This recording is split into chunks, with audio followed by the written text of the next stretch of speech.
अकेला ही चला था जानिबे मंजिल, मगर लोग साथ आते गए और कारवां बनता चला। विपक्ष को ना संसद में बोलने दिया जा रहा है ना बाहर। बाहर बोलते हैं तो ईडी, सीबीआई, इनकम टैक्स न जाने कितने दबाव पैदा किया। संसद में बोलते हैं तो एक्सपंज कर देते, स्पीकर बोल रहे हैं। ऐसे में ये लोकतंत्र की हत्या है। कल हमने घरौंडा में हमारे साथियों ने धरना दिया, सफेद टेंट लगाया हुआ। तो मुझे एक भारतीय जनता पार्टी के प्रतिष्ठित नेता का फोन आया। पंडित जी, कांग्रेस के लोगों ने सफेद टेंट लगा रखा है, ऐसा लग रहा है मातम कर रहे हैं। मैंने कहा हाँ, हमने सफेद टेंट लगाया है और हम मातम कर रहे हैं, क्योंकि प्रदेश में और देश में ईमानदारी मर चुकी है, देश का लोकतंत्र मर चुका है, सच्चाई मर चुका है, गरीब मरने वाला है। इसलिए हमने संस्थाओं को, लोकतांत्रिक संस्थाएं हैं, उनका कत्ल हो गया है, इसलिए हमने सफेद और आगे भी लगाए। और जब तक भारतीय जनता पार्टी की सरकार को जड़ से उखाड़ कर नहीं फेंकेंगे, तब तक हम रंगीन टेंट लगाएंगे ही नहीं, सफेद लगाएंगे। ये क्या बात है कि कांग्रेस मांग कर रही है कि जो अडानी साहब वाला घोटाला है, उस घोटाले पर हमने मांग की है ज्वाइंट पार्लियामेंट्री कमेटी की प्रॉप। हमने ये नहीं कहा सीबीआई से कराओ, तो सीबीआई तो सरकार का तोता बन चुकी है। ईडी, सीबीआई, इनकम ये क्या करें। सुप्रीम कोर्ट भी अभी अभी आजाद दिखाई दे रही थोड़ी बहुत। जो जिसको देश की आजादी की रक्षा करते हैं वहीं पर खतरा है। तो हमने कहा भाई, ऐसे में ज्वाइंट पार्लियामेंट्री कमेटी बैठे, जेपीसी की रिपोर्ट, अडानी मामले पर एडनबर्ग की रिपोर्ट के संदर्भ में पैसा किसका है और क्यों हो जेपीसी रिपोर्ट, और कांग्रेस मांग कर रही है तो क्यों कर रही है। 3 सवाल। पैसा किसका स्टेट बैंक में, बताओ किसका है। मेरा, आपका, मीडियम वर्ग का। हमारी जमा पूंजी है, इसकी इन्वेस्टमेंट के लिए हम उनको ऑथराइज करते हैं, तो वो इन्वेस्टमेंट ऐसी जगह करें जहां चोर चोरी करके भाग जाए, जहां लाखों करोड़ों का घोटाला हो जाए। कौन जिम्मेवार है। एलआईसी में पैसा किसका लगता है, हमारा, आपका लगता है। एलआईसी की चोरी हो रही, कई लाख करोड़ का एलआईसी का काम होगा। तो ये बताएं कि देश के प्रधानमंत्री जी ने कहा था मैं प्रथम सेवक हूं, है, कहा मैं चौकीदार हूं, ना खाऊंगा ना खाने दूंगा। यहां तो खा के डकार के लोग देश छोड़ के भाग गए, इसको पकड़ा कोई भी पकड़ नहीं। अब हिडनबर्ग रिपोर्ट में आया है किस तरह मैनिपुलेशन की गई है स्टॉक्स की, शेयर्स की, इंटरनल ट्रेडिंग हुई है। और जेपीसी की, बीजेपी के नेता ने कहा कि जेपीसी की मांग कांग्रेस क्यों कर रही है। ये ठीक है कि आज इस देश के अंदर विपक्ष की भूमिका केवल कांग्रेस ने, ना तो समाजवादी पार्टी कर रही है, ना बहुजन कर रही है, न देश का कोई और विपक्षी दल कर रहा है। हम कहें तो मैं देश के चौकीदार से पूछना चाहता हूं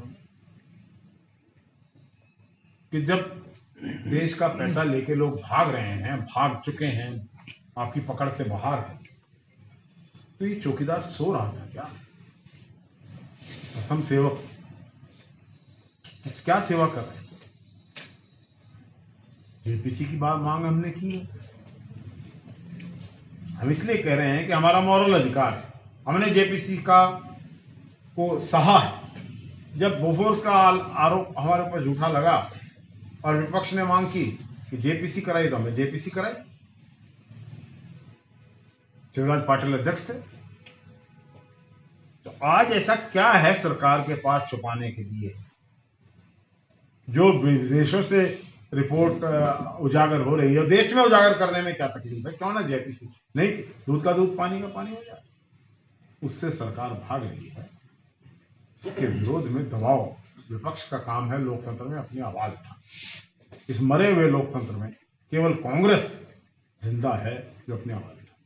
और देश का अगर कोई सही चौकीदार निकला, एक तो प्रधानमंत्री ने कहा मैं चौकीदार, लेकिन अगर देश का सही चौकीदार कोई निकला तो कन्याकुमारी से कश्मीर तक 4000 किलोमीटर तक सर्दी, गर्मी, बरसात, मरुस्थल, बर्फ, पहाड़, जंगल, सबको लांघता हुआ हिमालय की ऊंचाइयों पर बिजली, तूफान, समुद्रों को पार कर जब देश का चौकीदार निकला, श्री राहुल गांधी, जिन्होंने सावास किया चौकीदारी, झूठ को पकड़ा। 7 साल से अडानी के बारे में एक दिन से थोड़ी कर रहे, सच्चाई तो अब सामने आई, खुद शुरू से कह रहे हैं। तो इसका चौकीदार कौन है? विपक्ष की भूमिका किसके पास?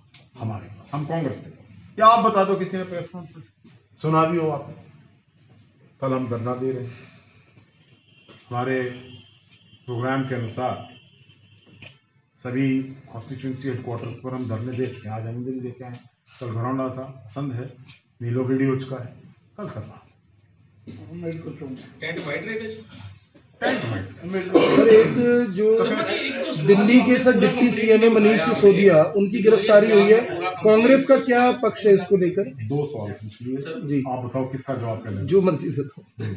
आपका जो मनीष सिसोदिया की गिरफ्तारी हुई है, डिप्टी सीएम है दिल्ली के, उस पर कांग्रेस की तरफ से कोई प्रतिक्रिया नहीं आई। बाकी विपक्षी दल जो है प्रधानमंत्री को चिट्ठी लिख रहे हैं, 8 चिट्ठियां लिखी गई हैं अभी तक। उस पर कांग्रेस का क्या स्टैंड है? वहां पर भी ईडी, सीबीआई और ईडी का इस्तेमाल हुआ। देखिए, हमारे राष्ट्रीय प्रवक्ता अपना स्टैंड साफ कर चुके हैं और उसके बाद मुझे अपना स्टैंड साफ करने की कोई जरूरत नहीं, जब राष्ट्रीय स्तर पर। हाँ सर, भाजपा ने जो आपको फोन किया, भाजपा के आपने पूरी बात क्यों नहीं बताई? क्या उन्होंने कहा आपको व्हाइट टेंट लगा रखा और कपड़े रंगीन पहने हुए हैं। ये रंगीन है सर, वो कल की बात है। कल भी सफेद थे कपड़े, तो कैसे ही पहन लो। जब आप शौक पे जाते हैं तो जरूर थोड़ी सफेद कपड़े, सफेद ही थे। सफेद ही थे। तो ड्रेस कोड कल का क्या रहने वाला है? सफेद। मातम मना रहे हैं। सर आपने मतलब ये लग रहा है कि सर सफेद तो शौक का प्रतीक होता है है जी। आप जब ये कह रहे हैं कि व्हाइट कपड़े जो है, टेंट जो है वो सफेद होने चाहिए, तो क्या कांग्रेस ये समझ रहे हैं कि विधवा के रूप में आ गई है? लोकतंत्र की हत्या हुई है, लोकतंत्र का क्या स्वरूप है आप समझते हैं? सर, करनाल में इतना बड़ा कांड होता है सर, ई दिशा के अंदर डीसी के ऑफिस के नीचे, ऊपर एडीसी, ऊपर एसपी, और आज 10 दिन हो गए हैं चोर नहीं पकड़े गए। 25 लाख की चोरी हुई है। क्या लगता है आपको? देखिए, एक पुरानी कहावत है, कहना नहीं चाह रहा था, सुखीजा कमाए बिना ऊपर लिए मानेंगे। एक पुरानी कहावत है,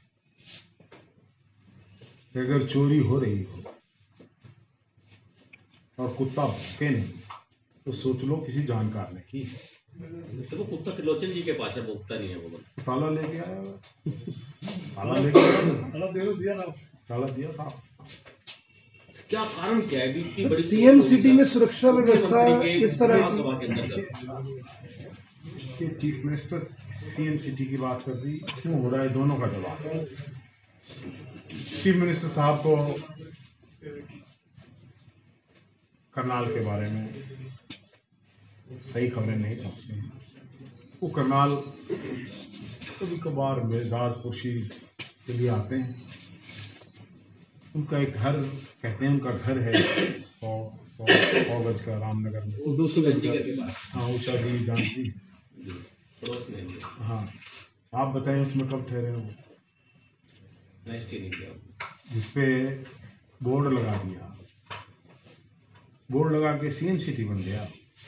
हमारा शहर है ये। खट्टर साहब से हमारा हाथ जोड़ के बात है, हम उनसे हाथ ही जोड़ सकते। सर, कल महिला दिवस बनाने के लिए आप इसको सीएम सिटी ला, ये हमारा शहर है, हमारा रहना। एक बात सर, कल महिला दिवस मनाने के लिए सीएम साहब करनाल आ रहे हैं कल। अब दोबारा फिर देने जा रहे हैं, उस पर और क्या प्रक्रिया करना चाहेंगे जी? एक बार पहले भी आपने LIC के सामने जो है धरना दिया था, अभी कुछ समय पहले, और अब कल फिर आप दोबारा धरना देने जा रहे हो, उस पर क्या प्रक्रिया करना चाहेंगे? जब एक बार खड़खड़ाने से दरवाजा ना खुले तो दोबारा खड़खड़ाते हैं, इसमें क्या दरवाजा टूट भी सकता है? दरवाजा टूट भी सकता है। खुल जाएगा, चिंता ना करो, लोग खोलेंगे। नहीं तोड़- कुलदीप जी, आपका कार्यक्रम चलाया है कांग्रेस ने, हाथ से हाथ जोड़ो, लेकिन खुद जो कांग्रेस के जो हाथ है वो मजबूत नहीं हो पा रहे हैं। शैलजा हुड्डा पर निशाना साध रही हैं और हुड्डा साहब कह रहे हैं मेरी कोई जिम्मेदारी नहीं है संगठन के बारे में। देखिए, शैलजा जी को कोई बयान दें, हुड्डा जी को बयान दें, पूछो मेरे से। जो हुड्डा जी यहाँ आए तो उनसे पूछना, शैलजा जी आए तो उनसे पूछना कि उन्होंने ये बयान किस लिए, क्या सोच कर दिया। प्रदेशाध्यक्ष पर उंगली उठाई जा रही है, क्योंकि वो भी प्रदेशाध्यक्ष, अब उदयभान प्रदेशाध्यक्ष हैं। अगर संगठन ही नहीं बनेगा तो कैसे कार्यकर्ता, कैसे मजबूत होगी कांग्रेस? देखिए, शैलजा जी एक बहुत समझदार, प्रतिष्ठित कांग्रेस की बड़ी नेता है। मैंने उनको आज तक कोई अनर्गल बात करते नहीं सुना। माननीय चौधरी भूपेंद्र सिंह हुड्डा हरियाणा के 2 बार मुख्यमंत्री, देश के कद्दावर नेता है। चौथी पीढ़ी आज कांग्रेस की सेवा में लगी। चौधरी भूपेंद्र सिंह हुड्डा ने एक नई संस्कृति पैदा की, अपने विरोधियों के भी सम्मान। इसलिए चौधरी भूपेंद्र सिंह के मुख से आप कभी भी किसी भी व्यक्ति के खिलाफ, चाहे वो विरोधी भी हो, छोटी बात नहीं सुने। तो हमारे नेता जो हैं सब प्रतिष्ठित लोग हैं, अच्छी बात करते हैं। जो बीजेपी के उनकी अगर जबान सुने, अगर हम धरने पे बैठे तो हमें मातम पुरुषी के लिए बोलते हैं, क्या जबान है? हम इतनी घटिया भाषा का इस्तेमाल नहीं करते। लाकी रही भावना जैसी प्रभु मुहूर्त देखी दिन तैसी। इसकी जैसी भावना, वो मरा हुआ देख रहे हैं तो हम तो बैठे हैं भारतीय जनता पार्टी के मातम पुरुषी पर बैठे रहेंगे जब तक नहीं कटाते। सर, हरियाणा सीएम महिला दिवस मनाने के लिए आ रहे हैं, क्या लगता है गरीबों को फिर से उजाड़ने का काम करेंगे? क्योंकि अमित शाह महिला दिवस मनाने के लिए करनाल में आ रहे हैं। कल आ रहे हैं वो मनाने के लिए। कल मना रहे हाँ, तो क्या लगता है? सिलेंडर के दाम बढ़ रहे हैं और ये जो मेन मुद्दे हो रहे हैं, ये बताने आ रहे हैं, उस पर क्या प्रक्रिया? वो ये प्रक्रिया सुनिए। वो महिलाओं को ये बताने आ रहे हैं, मेरी बहनों, हमने महंगाई के खिलाफ आवाज उठाई थी, अब सिलेंडर महंगा हो गया, हमारी मजबूरी है। हमारी बहनों, तेल महंगा हो गया है, हमारी मजबूरी हो गई है। खाना पीना, रसोई चलाना महंगा हो गया है। तो बहनों साहस रखो, धीरज रखो। हमारे बच्चों को नौकरी नहीं मिल रही है, तो इसलिए धीरज रखो। हाँ, हमारे मंत्रियों के खिलाफ महिलाओं को छेड़ने के आरोप लग रहे हैं, जल्दी रिपोर्ट आएगी, इसलिए धीरज रखो। इसलिए मुख्यमंत्री जी के लिए महिलाओं को कहने के लिए बहुत कुछ। खुद नारा दिया, खुद ही धज्जियां उड़ा रहे हैं सर।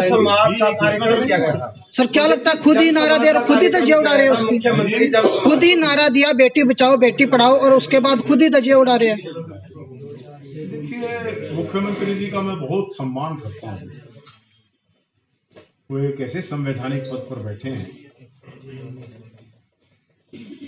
कि मैं कोई भी ऐसी बात नहीं कहूँगा जो उस पद के ये ठीक ना।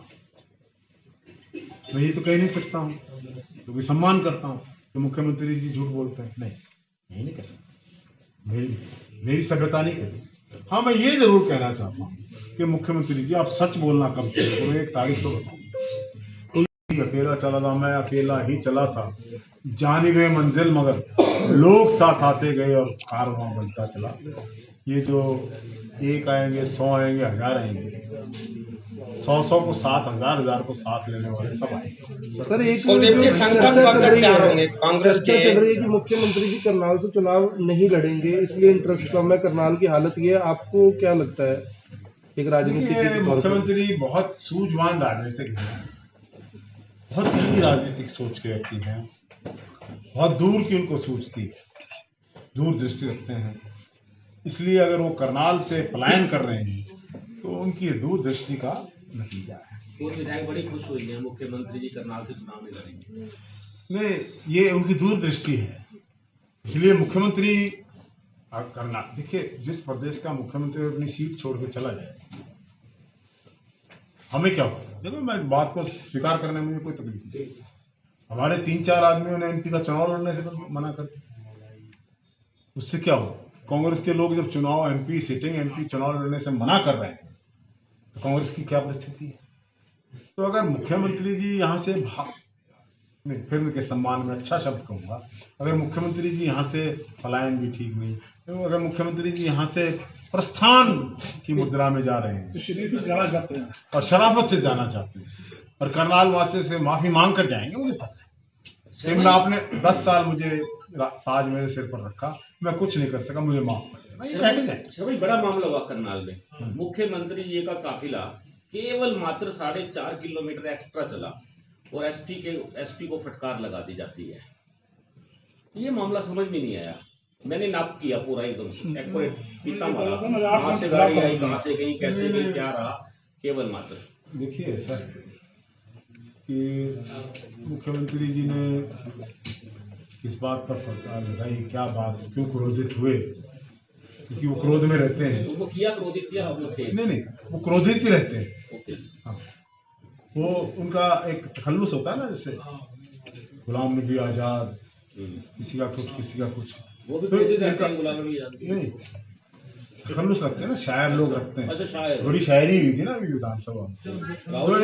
तो इनका नाम जो है मनोहर लाल खट्टर जी का नाम, मनोहर लाल जी क्रोधित रख दिया जाए तो क्रोध में कुलदीप जी, चुनाव आने वाले हैं, लेकिन जिस तरह पिछली बार हुआ कि कांग्रेस के नेताओं ने करनाल से मैदान ही छोड़ के भाग गए थे, या एफआईआर का डर हो चाहे सीबीआई का डर हो, तो अब की बार मैदान में क्या रहने? अब की बार भी एफआईआर के डर से भागेंगे या मैदान में डटे? पिछली बार तरलोचन सिंह डटे थे मैदान में। तुम वो बात पूछते हो जो बताने के काबिल नहीं। अब कौन डटेगा ये भी तो बता दो। ये हमारी पार्टी का निर्णय है। दावेदारों को सरकार तरलोचन सिंह जी, ये पार्टी का निर्णय होता है। अगर कोई ये पार्टी का नेता कहे, अगर कोई पार्टी का नेता कहे तो मैं आपको बता देता हूँ, सबका टिकट का निर्णय पार्टी हाईकमांड ने करना है और पार्टी हाईकमांड सोच समझ के बात करेगी। क्योंकि यहाँ से अगला चुनाव मुख्यमंत्री जी नहीं लड़ रहे हैं तो और गहन विचार किया जाएगा कि हम इस चीज को जीते हैं। हम जीतने वाले मुख्यमंत्री हुड्डा जी ने कहा है कि हम सर्वे का भी आधार बनाएंगे। तो बहुत सी बातें हैं। मुख्यमंत्री जी जहाँ जाएंगे वहां पर भी एक मजबूत कैंडिडेट लाना पड़ेगा। सर, मुझे बड़ी उम्मीद है कि जो मैं सवाल आपसे पूछूंगा आप उसका जवाब भी देंगे। सर, मेरे पास इंफॉर्मेशन है कि भारत जोड़ो यात्रा के दौरान कांग्रेस ने मोटा माल इकट्ठा किया है। जिस स्टेट में गई है वहां से माल इकट्ठा किया है। किसी एमएलए को कितने पैसे लगा दिए, 50 लाख रुपए, किसी को 40 लाख रुपए तो जिम में लगाए गए। आपको लगता है कुछ ऐसा माल मूल इकट्ठा किया है अगले चुनावों को देखते हुए? अगर मैं पत्रकार हूँ और मेरे पास कोई सबूत ना हो तो मैं ये बात पूछूंगा। चर्चा में है ये बात। चर्चा तो ये है, सुन नहीं पाओगे आप चर्चा। चलो बताओ तो। अच्छी, मैं उस भाषा का प्रस्तावक हुई ही नहीं। चर्चा तो कुछ भी कर दो। कुलदीप जी, जहां राहुल गांधी जी ने नाइट स्टे किया था, उसी जोगिंदर चौहान कांग्रेसी कार्यकर्ता के पेट्रोल पंप के आगे ब्लॉक करा दिए गए। पत्थर हमने हटवा दिए द्वेष भावना से। अरे पत्थर हटवा दिए। कुलदीप जी, भाजपा के एक विधायक से मधाल विरूपक्षा उनके बेटे को 40 लाख की रिश्वत लेते हुए उनके अधिकारियों ने उन्हीं के ऑफिस से गिरफ्तार किया। क्या कर्नाटक में भाजपा सरकार रहेगी? 40 लाख नहीं, वो 8 करोड़ों की 8 करोड़ है, 8 करोड़। तो छानबीन में जब उनके घर पे छानबीन की गई तब निकले 8 करोड़। तो भारतीय जनता पार्टी के जिसकी भी छानबीन करोगे उसी के तकियों से निकले। नेताओं के पास होता है सारा पैसा। तो नेताओं के पास पैसा क्यों ना हो? क्या बात होता है हमारे पास। कहाँ से आता है? हम कमाते हैं, काम करते हैं। कुलदीप जी, कल का जो धरना, कुलदीप अगली